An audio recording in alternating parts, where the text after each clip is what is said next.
In the third part of this unit, we're going to be talking about exponential functions that use the value e. Now, e is very similar to pi, where we're using a symbol to represent a number value. Just like we know that pi represents 3.14159, etc., etc., we have a value of e that is also representing a number. The number is called the natural base e, or the Euler number, after discovered Leonhard Euler. Okay? To find the value of e, basically we'll work the expression 1 plus 1 over n to the nth power. And you'll notice that it approaches e, or gets closer and closer to a specific value as the number n increases.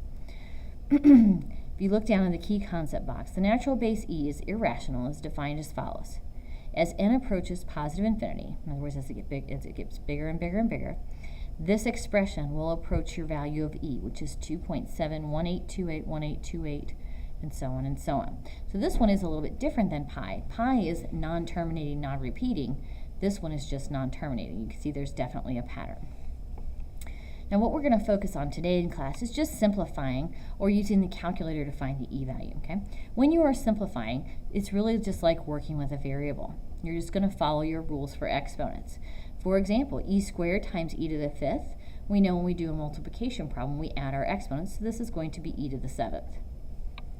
12e to the 4th over 3e to the 3rd. We know we're going to divide the 12 by 3, and that gives us 4. And when it's a division problem, we subtract our exponent, so that will be e to the 1st. Now in a problem like example C, where we have a power to a power, remember the 10 also has an exponent. We are going to distribute the power to both of those and multiply. So this really becomes 10 to the 3rd and e to the negative 12x. And then I can simplify 10 to the 3rd as 1,000. And those are your simplified answer. If it asks you to evaluate the expression, that's when it wants you to use the calculator and actually get a decimal value. Okay?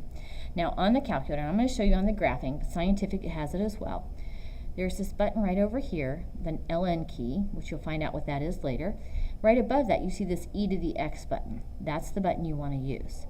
Now, also above the division there is another e. You can use that one as well.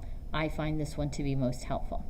So on the first problem, if I want to find the value of e to the 4th, I'm just going to hit second ln. Let's see if you can turn it on first. Second ln, and that will give me e to the power of, with parentheses, then I just have to type in 4. So it gives me a value of about 54.60 if you round up. Okay?